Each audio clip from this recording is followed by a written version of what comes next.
जय हिंद दोस्तों। आप सभी का अपने चैनल K95 एग्जाम में स्वागत है। आज हम दोस्तों डिस्कस करेंगे अभी जो पेपर हुआ है दोस्तों यूपीएससी 2023 मेंस पेपर यानी GS1 पेपर से संबंधित जो भी महत्वपूर्ण प्रश्न बने हुए हैं। आइए उन प्रश्नों को हम डिस्कस करते हैं और कितने शब्दों में लिखना है, हिंदी इंग्लिश दोनों में हम डिस्कस करेंगे प्रश्नों को। तो आप सभी मित्र वीडियो क्लास तक बने रहेंगे।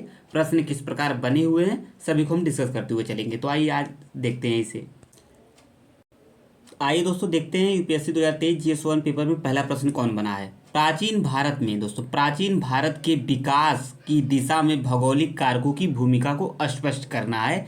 फर्स्ट क्वेश्चन पूछा है दोस्तों, जिसका उत्तर लिखना है दोस्तों 150 शब्दों में उत्तर लिखना है। इसे इंग्लिश में हम लोग देख लेते हैं। दो मित्र इंग्लिश में पेपर दे रहे हैं तो उनके लिए भाई इंग्लिश में समझना बेहद इंपॉर्टेंट है। हम दोस्तों GS1 2 3 4 एंड ऐसे के पेपर को भी देखेंगे, तो आप लोग वीडियो के लास्ट तक बने रहेंगे। हम केवल प्रश्नों को डिस्कस कर रहे हैं, किस प्रकार प्रश्न बने हुए हैं। Explain the role of geographical factor toward the development of ancient history. 10 number की क्वेश्चन है दोस्तों, जो आंसर लिखना है इसका 150 शब्दों में। ये पहला प्रश्न बना था प्राचीन हिस्ट्री से, उसका विकास एंड भौगोलिक कारकों की भूमिका का स्पष्ट करने को पूछा गया है। एंड सेकेंड प्रश्न बना है दोस्तों, महात्मा गांधी और रविन्द्रनाथ टैगोर में शिक्षा और राष्ट्रवाद के प्रति सोच में क्या अंतर था। किस किस में दोस्तों, महात्मा गांधी में एंड आपका रविन्द्रनाथ टैगोर में, इनमें जो शिक्षा और राष्ट्रवाद के प्रति जो सोच था उसका अंतर पूछा है। इसे भी आप लोग को 150 शब्दों में ही उत्तर देना है। What was the different between Mahatma Gandhi and Rabindranath Tagore in their approach toward education and nationalism. अर्थात ये दोनों को मतलब महात्मा गांधी की शिक्षा और रविन्द्रनाथ टैगोर में जो राष्ट्रवाद की प्रति सोच थी उसका अंतर लिखना है 150 शब्दों में। यह भी प्रश्न आपका 10 नंबर की है। ये दूसरा प्रश्न बना है यूपीएससी मेंस पेपर फर्स्ट में, ठीक है, जो 2023 में भी पेपर हाल ही में जो हुआ है। आइए थर्ड पेपर को हम लोग देखते हैं। थर्ड क्वेश्चन को, उसमें वो कौन सा क्वेश्चन बना हुआ है। हम सभी प्रश्नों को डिस्कस करते हुए चलेंगे, इंग्लिश हिंदी दोनों में दोस्तों, ताकि सभी दोस्तों को आसानी हो। तो थर्ड क्वेश्चन है दोस्तों, विश्व के विभिन्न देशों में रेलवे के आगमन से होने वाले सामाजिक आर्थिक प्रभावों को उजागर करना है। ये क्वेश्चन महत्वपूर्ण है और सभी दोस्त इस पर आसानी से अच्छा उत्तर लिखे होंगे, मुझे आशा है, क्योंकि दोस्तों विश्व के विभिन्न देशों में रेलवे के आगमन से होने वाले जो सामाजिक आर्थिक प्रभाव हैं उसको उजागर करना है। इसको भी 150 शब्दों में लिखना है। एक बार इंग्लिश में देख लेते हैं। Bring out the socio economic effect the introduction of railway in different countries of the world. 150 शब्दों में 10 प्रश्न हैं, 10 नंबर के क्वेश्चन है, तो इसे आप लोग सभी अच्छे से लिखे होंगे एंड सेकंड वाला क्वेश्चन भी अच्छे से लिखे होंगे। और जो फर्स्ट वाला है इस पर भी आप लोग जब मेंस की तैयारी किए होंगे तो अच्छा खासा प्रदर्शन किए होंगे एग्जाम में। तो आइए हम आगे अगले प्रश्नों को देखते हैं। GS1 GS2 और ऐसे पेपर GS3 सभी को हम डिस्कस करेंगे, केवल क्वेश्चन को दोस्तों, ताकि सभी चीज़ों को दोस्तों पता चले। जो अब मित्र 2024 में जो मित्र पेपर मेंस का देंगे प्री पास करके, उनके लिए बेहद ही हेल्पफुल होगा यह वीडियो। तो आइए आगे बढ़ते हैं। आइए दोस्तों हम चौथा प्रश्न डिस्कस करते हैं। चौथा प्रश्न क्या कह रहा है, आइए उसे समझते हैं, ठीक है दोस्तों। चौथा प्रश्न, उष्णकटिबंधीय देशों में खाद्य सुरक्षा पर जलवायु परिवर्तन के परिणामों की चर्चा करना है। ये भी आपको 150 शब्दों में आंसर देना है। एक बार इंग्लिश में डिस्कस कर लेते हैं, ताकि इंग्लिश मीडियम वाले जो छात्र जो मित्र तैयारी करें उनके लिए आसानी से समझ में आ सके। Discuss the consequence of climate change on the food security in the tropical countries, answer in 150 word. ये भी 10 प्रश्न 10 नंबर की क्वेश्चन है। ये आपके ज्योग्राफी से संबंधित है एंड इस प्रकार के महत्वपूर्ण यूपीएससी के पेपर पाने के लिए दोस्तों K95 एग्जाम को जरूर सब्सक्राइब कर लें। K95 एग्जाम को इस तरीके के प्रश्नों को सॉल्व कराया जा रहा है। सॉल्व क्या दोस्तों, केवल हम प्रश्नों को डिस्कस कर रहे हैं, किस प्रकार के प्रश्न बन रहे हैं, ताकि जो मित्र अगली बार एग्जाम जिस मित्र को देना है प्री पास करके दोस्तों मेंस में बैठना है, उनके लिए बेहद ही हेल्पफुल वीडियो होगा। किस प्रकार के प्रश्न बदल रहे हैं, उसका ट्रेंड कैसे बदल रहा है, किस प्रकार के प्रश्न बन रहे हैं, उनको आसानी होगी इस चीज़ को समझने में। आज विश्व अगला क्वेश्चन है पांचवा, आज विश्व ताजे जल के संसाधनों की उपलब्धता और पहुंच के संकट से क्यों जूझ रहा है दोस्तों। Why is the world today confronted with the crisis availability of and access to the fresh water resources, answer in the, ये भी 150 शब्दों में ही लिख रहा है, 10 नंबर का आंसर है। ये दूसरा पांचवा क्वेश्चन हो गया। एंड अगला क्वेश्चन है दोस्तों फियॉर्ड कैसे बनते हैं, महत्वपूर्ण प्रश्न है, सभी दोस्तों पता होगा इसका आंसर।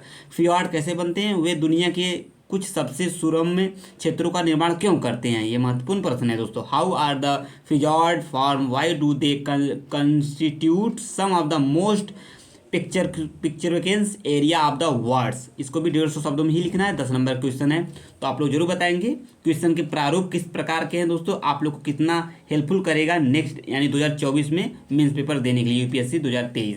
ये आपका दोस्तों है, ये आपका है UPSC mains paper GS first paper है ये, ठीक है। इस चीज़ को विशेष ध्यान में रख के चलेंगे। आइए हम आगे बढ़ेंगे, अगला क्वेश्चन क्या कह रहा है उसे समझते हैं।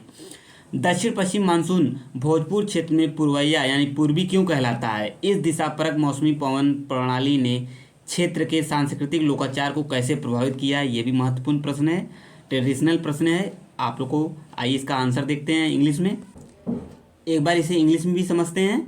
Why is the south east दोस्तों, why is the south west monsoon called purvaiya easterly in the Bhojpur region? How has a directional seasonal wind system influence the culture ethos of the region? प्रश्न बेहद ही महत्वपूर्ण है, इसे आप लोग अच्छे से समझकर नेक्स्ट ईयर की तैयारी शानदार तरीके से कर सकते हैं दोस्तों। कितना हेल्पफुल होगा यह प्रश्न पत्र आपका यूपीएससी का जो जीएस पेपर फर्स्ट है 2023 में जो एग्जाम हुआ है। तो आइए हम आगे बढ़ेंगे, अगले प्रश्नों की तरफ बढ़ेंगे। क्या आप सोचते हैं कि आधुनिक भारत में विवाह एक संस्कार के रूप में अपना मूल्य खोता जा रहा है?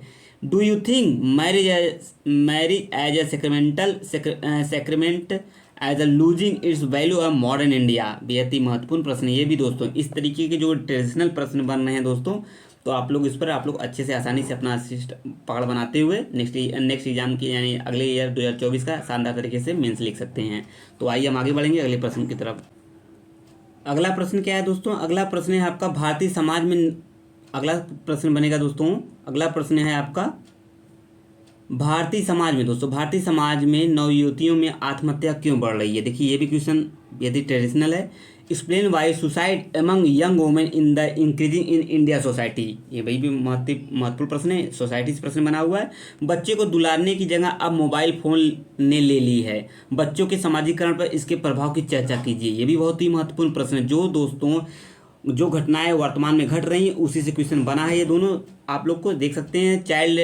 Child cuddling is the now being replace the mobile phone, discuss in the impact on the socialization of children.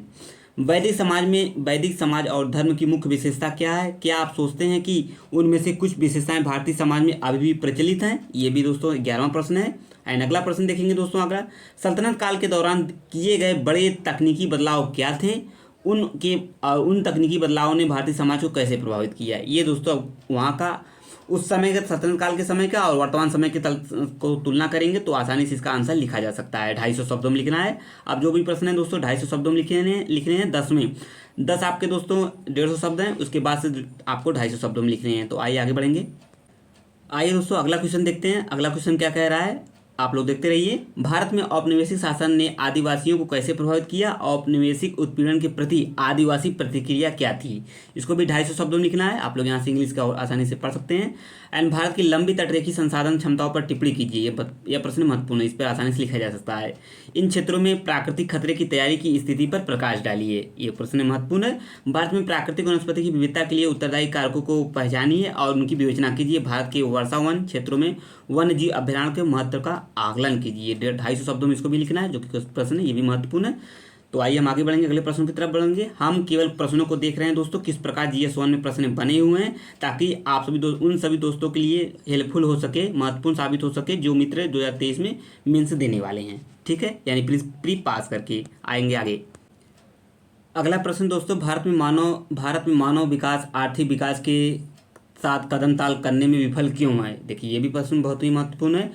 Y did human development fall to keep pace of economic development in India? मतलब कदम ताल मिलाने में क्यों असमर्थ है? इस पर भी आपको 250 शब्दों में ही लिखना है। 1960 के दशक में शुद्ध खाद्य आयातक से भारत विश्व में एक शुद्ध खाद्य निर्यातक के रूप में उभरा है, कारण बताना है। इसमें आपको आएंगे आगे। टोटल प्रश्नों की संख्या दोस्तों 20 है, यानी 10 आपके 150 शब्द लिखना है और 10 क्वेश्चन आपको 250 शब्दों में लिखना है दोस्तों। अगला 18वां प्रश्न है दोस्तों, क्या भारतीय महानगरों में शहरीकरण गरीबों को और भी अधिक पृथक्करण और या हाशिए पर ले जाता है? यह भी प्रश्न महत्वपूर्ण। भारत में जाति अस्मिता गतिशील और स्थिर दोनों ही क्यों हैं दोस्तों? इस पर भी आपको 250 शब्द लिखना। संजाति पहचान एवं सांप्रदायिकता पर उदारवादी अर्थव्यवस्था के प्रभाव की विवेचना करना है। Discuss the impact of the post liberal economic on ethic identity and communalism पर आपको लिखना है दोस्तों 250 शब्दों में। तो ये रहे दोस्तों यूपीएससी 2023 जीएस पेपर फर्स्ट यानी मेंस पेपर का हमने क्वेश्चन किस प्रकार बने हुए थे हमने इस पर डिस्कस कर लिए हैं, मतलब किस प्रकार के प्रश्न बने हुए हैं, ताकि उन सभी दोस्तों के लिए बेहद ही हेल्पफुल साबित हो जो 2023 में मेन पेपर देंगे। वर्तमान के पेपर को यानी करंट पीरियड की प्रश्नों को समझकर नेक्स्ट ईयर का क्वेश्चन पेपर आसानी से लिखा जा सकता है उसी के तर्ज पर। तो आप लोग जरूर बताएंगे। अब मिलेंगे सेकंड यानी जीएस पेपर 2 में, ऐसे वाले में एंड थर्ड में। जय हिंद जय भारत। जो मित्र नए थे चैनल को जरूर सब्सक्राइब कर लेंगे। जय हिंद जय भारत। थैंक यू दोस्तों।